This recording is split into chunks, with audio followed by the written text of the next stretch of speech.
नमस्कार. सौज किचनमध्ये तुम्हा सर्वांचं अगदी मनापासून स्वागत आहे. तर आजची आपली रेसिपी आहे पालकाचे कुरकुरीत भजे. तर सुरुवात करूया रेसिपीला. पालकाची पाने स्वच्छ धुवून बारीक असे चिरून घेतलेले आहेत. तर साधारण हा पालक 250 ग्रॅम असेल. तर तुम्ही बघू शकता छान असा मोकळा मोकळा झालेला आहे आणि त्याच्यामध्ये जरा देखील पाणी शिल्लक राहिलेलं नाही आहे. आता याच्यामध्ये आपण एक कांदा टाकणार आहोत. तर कांदा मी हा असा उभा चिरून घेतलेला आहे आणि तो असा हाताने व्यवस्थित असा मोकळा करून घेतलेला आहे. तर आता कांदा आपण याच्यामध्ये टाकून घेऊया. आता इथे मी एक बटाटा ह्या पद्धतीने कापून घेतलेला आहे. तर तुम्ही बघू शकता त्याचे मी असे पातळ काप उभे करून घेतलेले आहे. तर सुरुवातीला हा गोल मी कापून घेतला आणि नंतर त्याला असे उभे कट देऊन घेतले. असा पातळ कापायचा आहे बटाटा. तर आता हे बटाट्याचे काप आपल्याला याच्यामध्ये टाकून घ्यायचे आहेत. आता इथे आपण मिरचीची पेस्ट घालणार आहोत. तर इथे मी 7 ते 8 हिरव्या मिरच्या, 7 ते 8 लसणाच्या पाकळ्या आणि थोडंसं जिरं हे मिक्सरमध्ये वाटून घेतलेलं आहे आणि त्याची ही पेस्ट बनवलेली आहे. तर तिखट तुम्ही तुमच्या आवडीनुसार कमी जास्त करू शकता.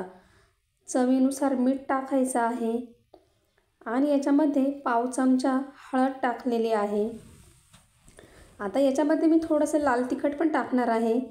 तर जर तुम्हाला फक्त हिरव्या मिरचीची बनवायची असेल तर लाल तिखट टाकू नका. आता इथे मी 1 वाटी बेसन पीठ घेतलेलं आहे. तर सुरुवातीला मी हे बेसन पीठ अर्धी वाटीच टाकलेलं आहे. म्हणजे जसं आपल्याला गरज पडेल तसं बेसन पीठ टाकायचं आहे आणि सुरुवातीला पाणी हे वापरायचं नाही आहे. तर पुन्हा अर्धी वाटी बेसन पीठ मी टाकलेलं आहे आणि मी आता हे असंच मिक्स करणार आहे. तर तुम्ही बघू शकता हे जसं जसं आपण मिक्स करत जाऊ ना तसं तसं ते पीठ सैल होत जातं. तर त्याच्यामुळे त्याला पाण्याची गरज ही पडत नाही.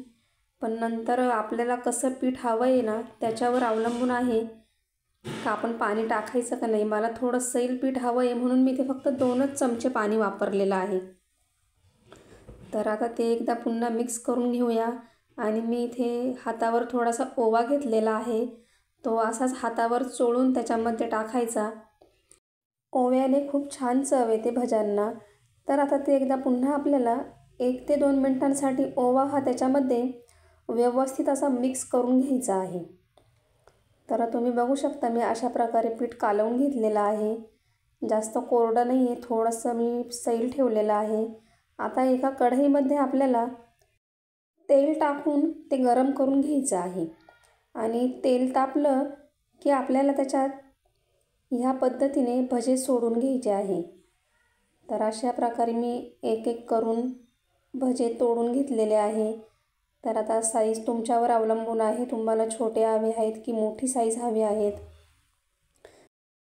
तर आपल्याला आता वरची बाजू ही पलटी करून द्यायची आहे. म्हणजे वरची बाजू ही छान तळली जाईल आणि सोनेरी रंग येईपर्यंत ते आपल्याला तळून घ्यायचे आहेत. मस्त असे खमंग आणि कुरकुरीत पालक भजे तयार आहे. त्याच्यासाठी आपल्याला इथं 2 मिरच्या मी तळून घेतलेल्या आहे.